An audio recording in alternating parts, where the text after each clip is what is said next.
अच्छा, राष्ट्रगान के दौरान जो मुख्यमंत्री जी के द्वारा जो वो था, उसके विपक्ष में आप लोग पुतला दहन भी किए हैं। बिल्कुल, कल राष्ट्रगान के जो अपमान हुआ है और माननीय मुख्यमंत्री जी नीतीश कुमार जी जैसे उनकी मानसिक हालत हो गई है और वो अब जो है अचेत अवस्था में है और सरकार जो 12 करोड़ जनता है बिहार की, वो पूर्ण रूपेण जो है एक ऐसे हाथों भाग दौड़ से चल रही है जो कि पूर्ण रूप से मानसिक रूप से वो स्वस्थ नहीं।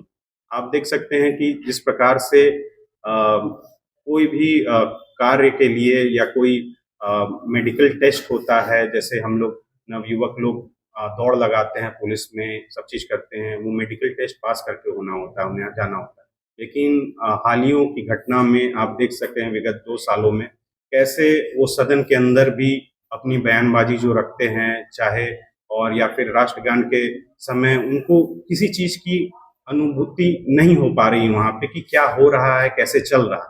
तो मुझे लगता है कि अब प्रदेश की जनता भी इन सब चीज़ों को देख रही है और देख के समझ रही है कि हम लोगों ने जिस हाथों में अपनी बागडोर दी है, वो बिल्कुल अचेत अवस्था में है, मानसिक स्थिति उसकी ठीक नहीं है।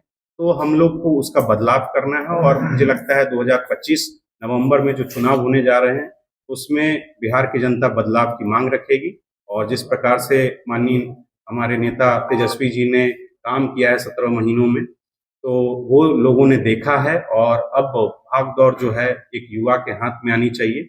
एक उनकी जो सोच है बिहार के प्रति, एक विकसित सोच है, वो अब लागू हम करने जा रहे हैं और जैसे ही जनता 2000 नवंबर 25 के समय हम लोगों को महागठबंधन को जिताने का काम करेगी। जो भी महत्वपूर्ण योजनाएं हैं, माई बहन सम्मान योजना, चाहे हर माता बहनों को जो सम्मान देना है हम लोग को वो करना है, तो वो हम लोग प्रथम महीने से जो है चालू करेंगे। आपको वृद्धा पेंशन, विधवा पेंशन में 400 रुपए से 1500 की बढ़ोतरी करेंगे और गरीबों की जो मार झेल रहे हैं लोग कि ये जो बिजली बिल का जो आफत उनके ऊपर पड़ा हुआ है, वो उनके ऊपर जो है 200 यूनिट जो है उनको मुफ्त करेंगे। प्रथम 200 यूनिट उनको मुफ्त में बिजली मिलेगा। अभी कांग्रेस के युवा नेता कन्हैया कुमार जो है लगातार कई दिनों से जो है पलायन रोको और नौकरी दो यात्रा पर निकले हुए हैं। इसको कितना असर पड़ेगा चुनावी वर्ष में? बिल्कुल असर तो पड़ेगा ही। जो लोग देखिए, अगर किसी ने आपको काम सौंपा है तो वो आपसे पूछेगा, लेकिन अभी मौजूदा सरकार जो है 15-20 सालों से एक ही आलाप गाती है कि जो इसके पूर्व थे वो जिम्मेदार है। तो भैया आप 20 साल से यहाँ पे महत्वपूर्ण पदों पे अपने आश्रित हैं, बिहार प्रदेश को देख रहे हैं, डबल इंजन की सरकार आप कहते हैं कि केंद्र में भी हमारी सरकार है, राज्य में भी हमारी सरकार है। तो कौन रोकता है आपको हमारे विशेष राज्य को दर्जा देने में? कौन रोकता है ये पलायन रोकने में? कौन रोकता है आपको फैक्ट्रियां खोलने में? तो पलायन और ऐसी स्थितियां जो है ये तो पूर्ण रूप से जो राज्य सरकार है उन्होंने बना के रखी हुई है, जिसके कारण पलायन होते जा रहा है। अच्छा, अब जो है कि हम लोग पत्रकार को एक समस्या है, जैसे घटना स्थल पर कोई घटना होता है, वहाँ जो पुलिस पदाधिकारी जाते हैं, तब सही से बातें नहीं कर पाते हैं उनसे। बिल्कुल, ये तो प्रशासनिक लेवल पे तो हमने कईयों बार कहा है, मीडिया के माध्यम से बताया है कि लोग अब जो है जागरूक हो चुके हैं, शिक्षित हो चुके हैं और उन्हें अपने हकों का मांग रखने का तरीका पूर्ण रूप से जायज तरीके से वो अपनी मांग रखते हैं।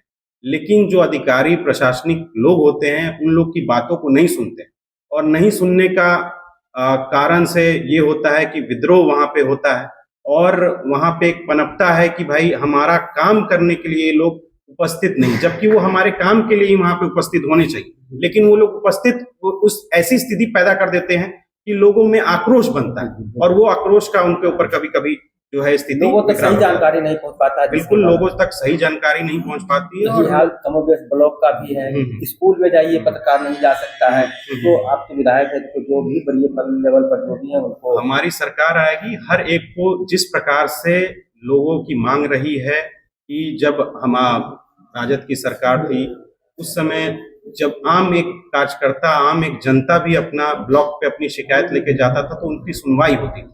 मैं आपसे पूछना चाहता हूं कि हालियों के दिनों में जिस तरह से मुख्यमंत्री जी की ही एक व्यवस्था रही है, जो ऑफलाइन रसीदें कटती थी उनको ऑनलाइन किया गया।